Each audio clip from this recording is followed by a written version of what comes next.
Turn immediately. You have much to answer for.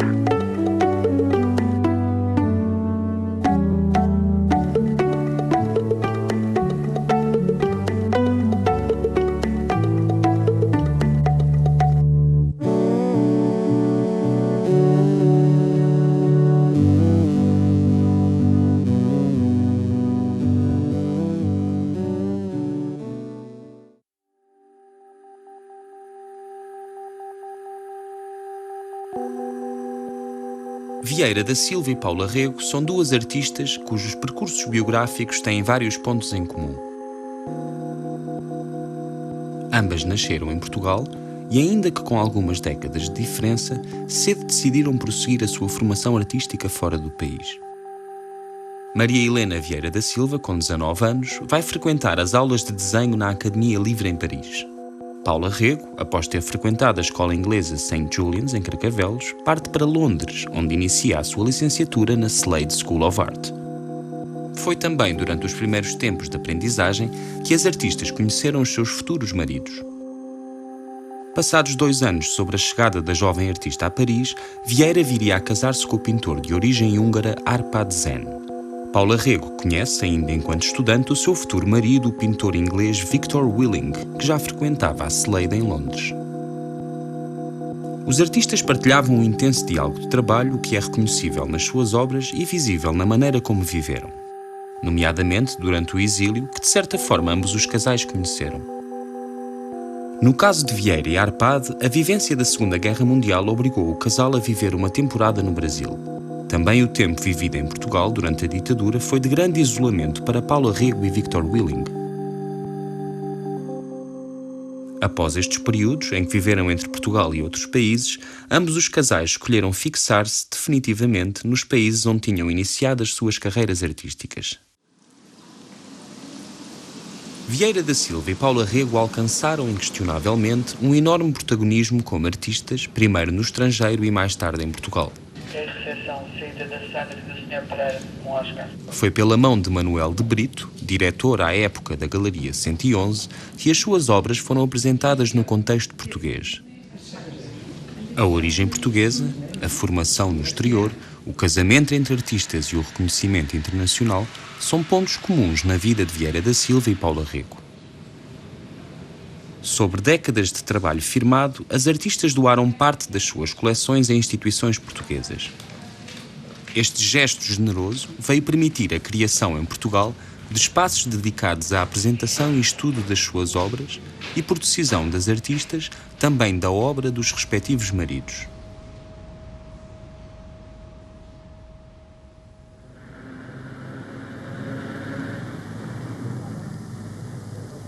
O mundo da Vieira da Silva, sabemos que é desde cedo um mundo de deslocações, de viagens, e no duplo sentido até. A viagem interior, que leva ao mundo de imaginação contínua e de memorização, e viagens geográficas, que fazia desde muito cedo com a família.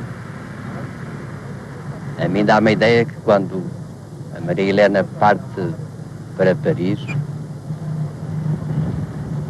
leva já com ela, embora não em estrutura expressiva, mas leva já com ela o mundo, que mais tarde, por um encontro maior consigo própria e pelo encontro com o Árpád Chanés, conseguirá levar à expressão enorme que é a expressão da sua própria pintura.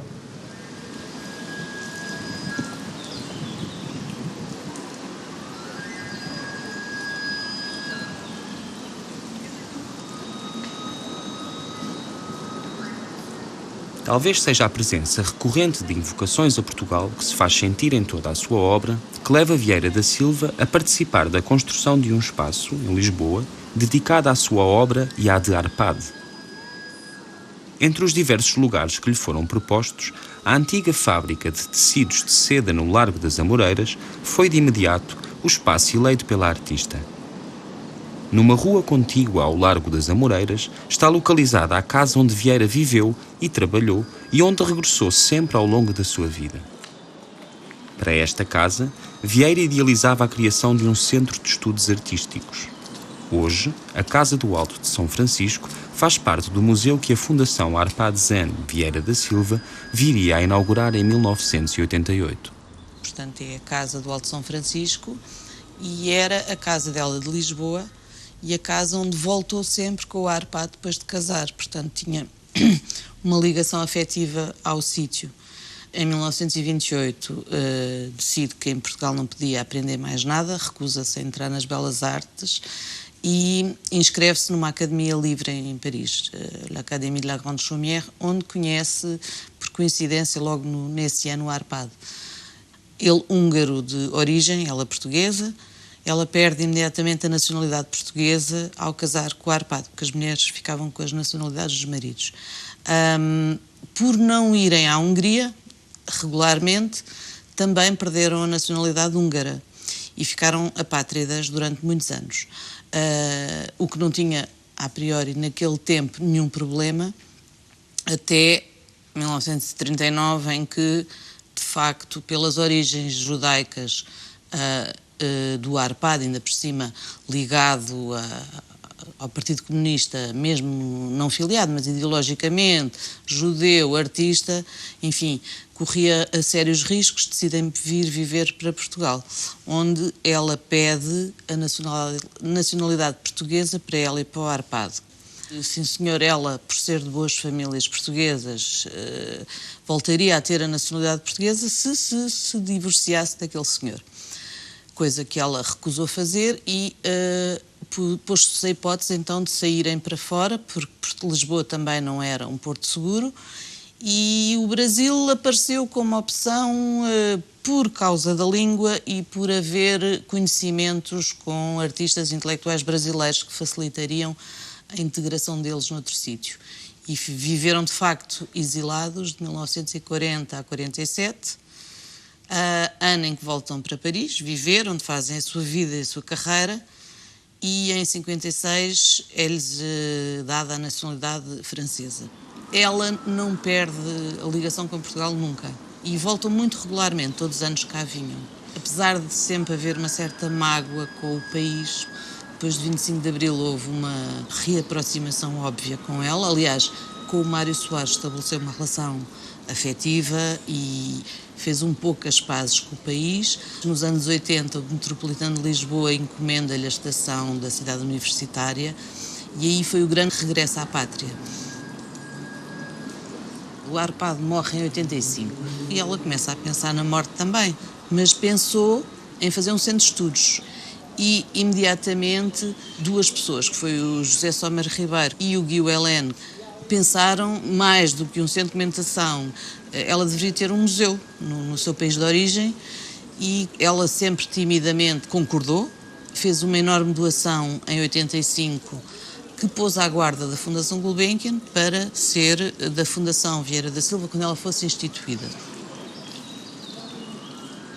Pela ligação afetiva ao sítio, ao jardim, porque foi um jardim, de facto, de que ela usufruiu com o Arpade e que pintou inúmeras vezes, e ela sempre quis que o museu fosse aqui. A única condição que ela pôs foi que o museu fosse dedicado também ao marido dela e que o nome dele aparecesse primeiro.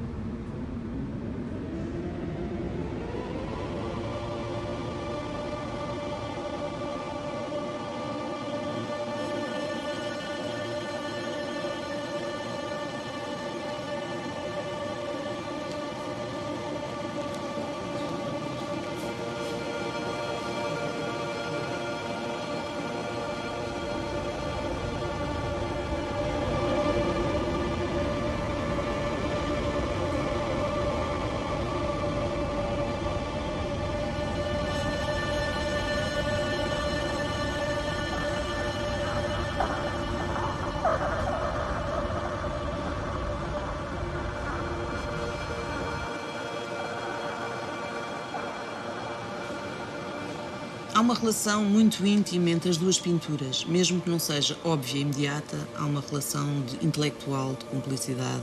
Eles trabalhavam juntos, mesmo quando não trabalhavam fisicamente juntos, a pintura era um elo de ligação na vida deles. Viveram 55 anos juntos e para a pintura, portanto, eram muito complementares. Muitas vezes, um bocadinho facilmente, dizia-se que ela era a arquiteta e ele o paisagista, porque ela é muito mais das estruturas urbanas e ele daquelas paisagens abstratas. Mas, enfim, havia um diálogo, obviamente, estético entre eles.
A Vieira da Silva, mesmo nas suas obras mais internacionais, mais importantes, ela tem uma raiz portuguesa, mas soube, como ninguém, conjugar uma certa universalidade com aquela aprendizagem parisiense e do mundo, essa vivência do mundo e a sua inteligência, mas reencontramos muitas matrizes portuguesas na sua pintura, seja o que se fala muito da sua quadrícula, que podem ter a ver com a calçada portuguesa, os seus labirintos com as ruelas de Lisboa, os azulejos azuis e brancos, enfim, no fundo, na gênese das suas cidades está Lisboa, mas isto não no sentido redutor do termo, antes pelo contrário, ela consegue sempre ir para além disso.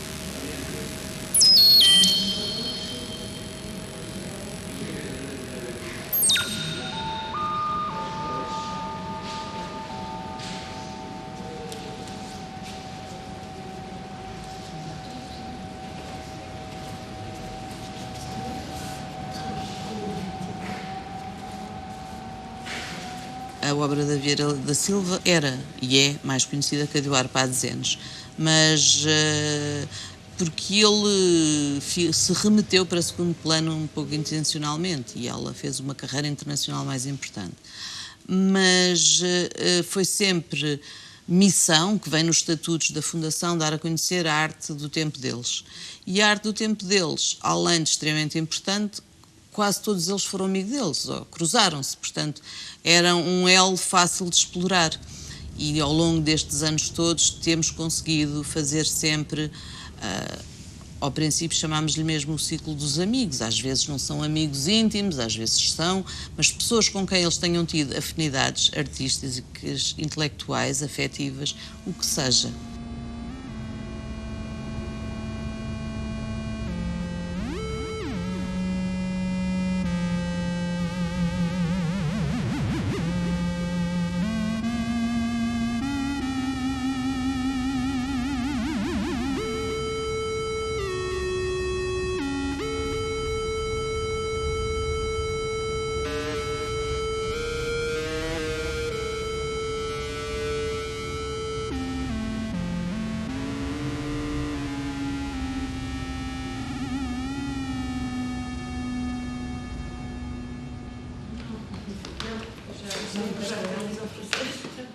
Ainda que as duas artistas tenham vivido grande parte das suas vidas fora de Portugal, reconhecemos nas suas obras a evocação de matrizes portuguesas.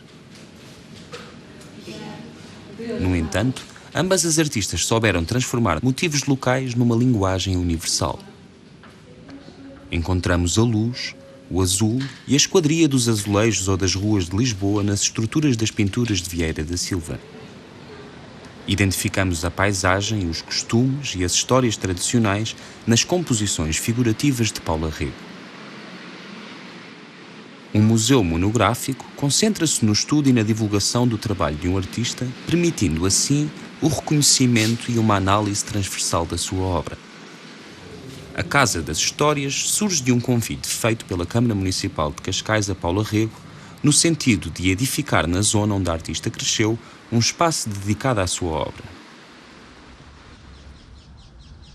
Souto Moura foi o arquiteto escolhido pela artista para conceber o projeto para o museu. A escolha do betão pigmentado a vermelho para o edifício lembra o tom de muitas casas da zona de Lisboa, Cascais ou Sintra. O desenho do edifício ancora-se na tradição da arquitetura portuguesa, nomeadamente numa reinterpretação da obra de Raul Lino. Foi a intenção de Paula Rego chamar a este museu Casa das Histórias, para que ali se divulguem, para além das suas obras, esses contos eternos na nossa mitologia contemporânea, como afirmou a artista.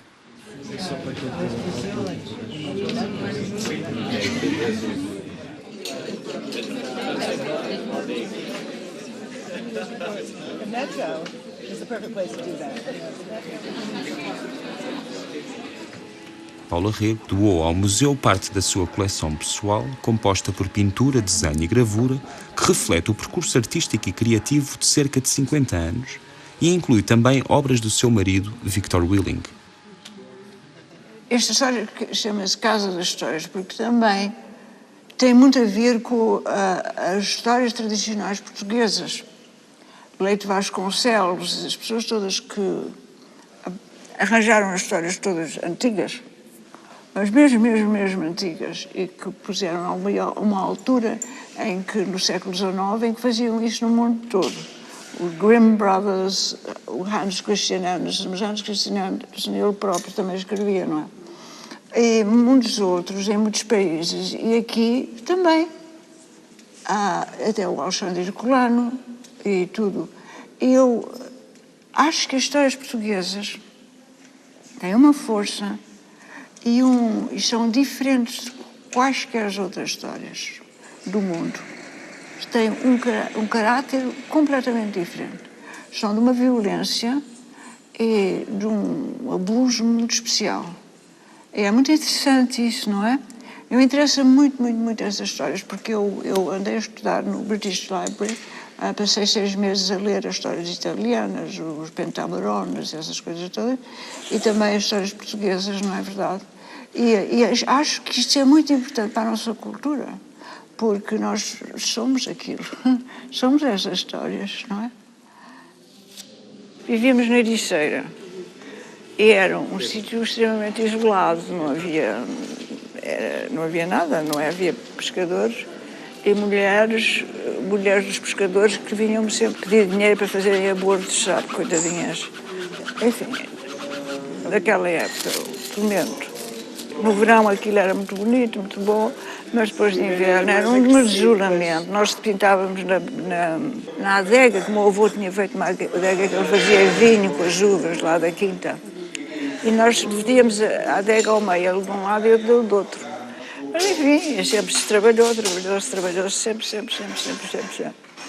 Até que eu disse, isto não pode ser assim, não há aqui galerias, não conhecemos ninguém, ninguém fala inglês, o meu marido não falava português. Estávamos muito isolados. De modo que voltámos para a Inglaterra.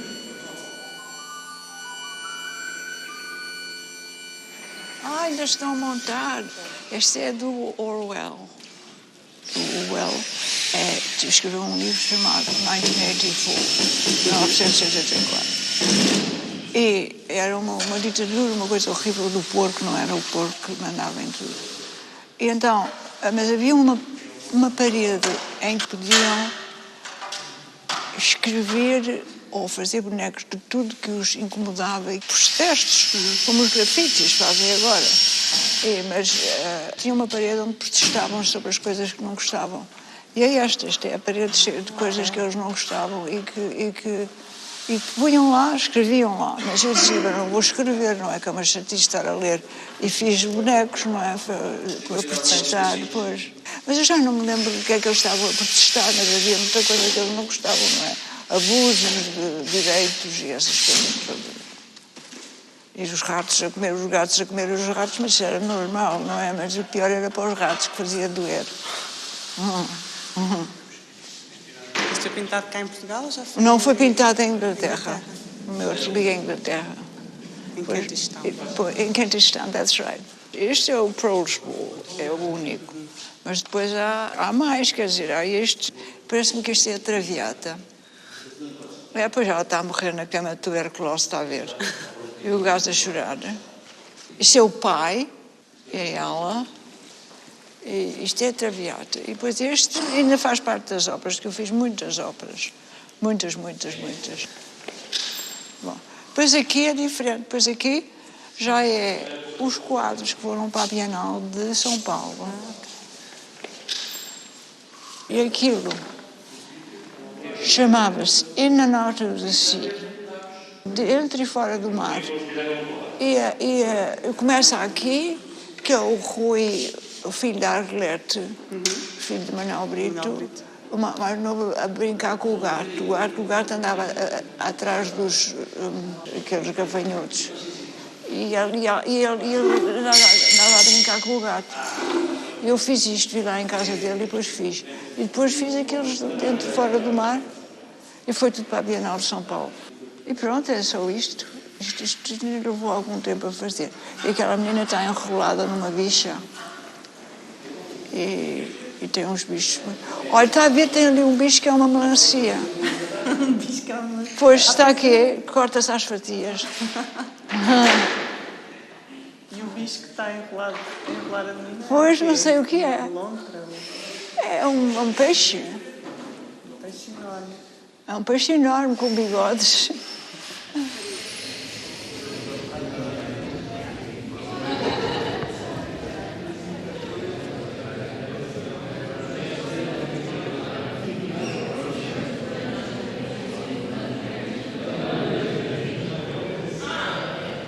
O museu surge com uma raiz municipal, mas que tem uma expressão nacional e uma ambição internacional de poder progredir na divulgação da obra da artista, fazendo aqui a casa. Portanto, toda a programação que nós tentamos desenvolver, no fundo, tem um ponto de partida que está relacionado com o universo da artista, quer seja temático, disciplinar, narrativo, tem a ver com a pluralidade das suas fontes. Portanto, mas não quer dizer que seja uma programação sobre a Paula Rigo, não tem que ser.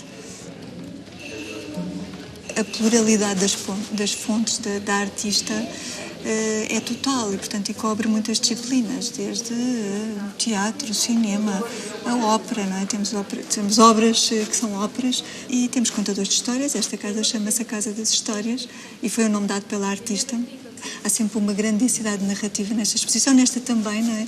A literatura é naturalmente convocada e apresentada. Portanto, a convocação de todas essas disciplinas para o espaço do museu, na medida do que é possível, fisicamente possível, para nós é muito aliciante.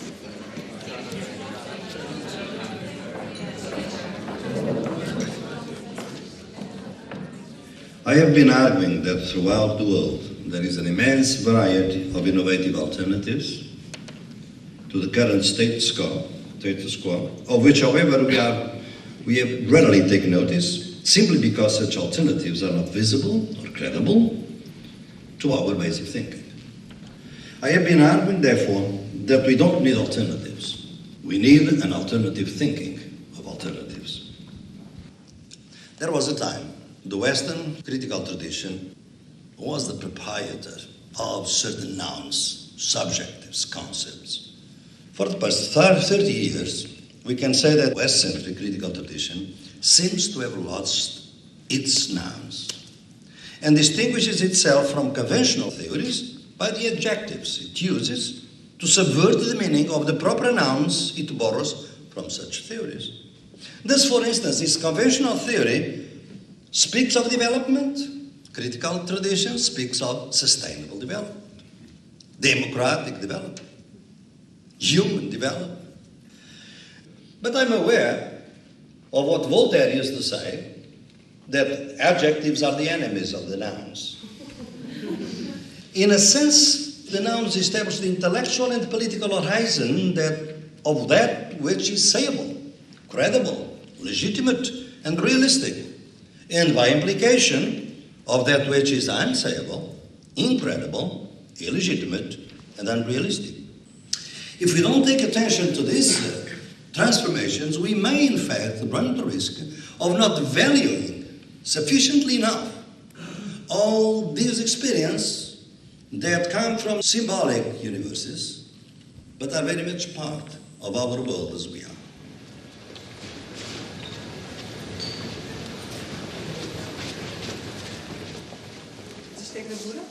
Isto é gravura, Tem várias partes. o Sherlock. Tem várias coisas, tudo gravura. Aquilo é ele, Grayson Perry. Ele começou a fazer gravuras e nunca tinha feito nada. Então tirou um bocadinho de uma gravura de uma coisa chinesa, de outra coisa, e fez isto. Um mapa do mundo. E é com a figura dele ali, ele veste sempre de mulher. Depois aqui temos uma sala cheia das ilustrações que o David Hockney fez para o Grimm. Os Contos de Grimm. Estes são muito bonitos, eu trouxe-os todos. Mas veja a simplicidade com que ele faz isto. Tão bonito, quer dizer, faz isto com risco só, com risco. É que dá as sombras, ele não usa. É muito bonito, muito bem feito, muito bonito. E esta é uma simplicidade que conta muita coisa.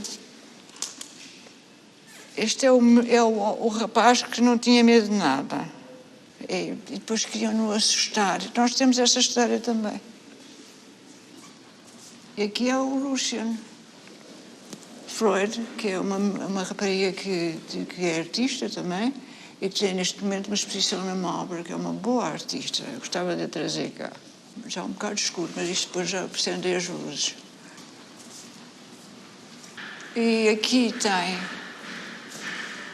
Olha, venha cá ver este desenho. Assim é que se vê. Isto é um desenho do Sickert, que era um desenhador extraordinário. Olha a linha vê-se que é uma caneta e tinta da China. Como ele começou a desenhar, por aqui, chegou ali, há aqui uma espécie de um borrão. Mas eu continuo, quer dizer, a linha não seguiu o desenho é que seguiu a linha, não é? E vê-se a confusão que há aqui, porque aqui isto não está bem, não é? E tem aqui outro borrão, e tem aqui... Isto é que eu gosto de ver nos desenhos, consegue-se ver como é que fizeram. E depois encontrei esta fotógrafa, que se chama Madame Yvonne, e que chamava-se assim à francesa, que era para deixar-na fazer as fotografias. Para ser mais aceito, chamava à francesa, Madame Yvonne. E fazia as fotografias, é um surrealismo caseiro, não? E mascarava-se, fazia estes tableaux. E pronto, e é tudo. E é tudo. E é tudo.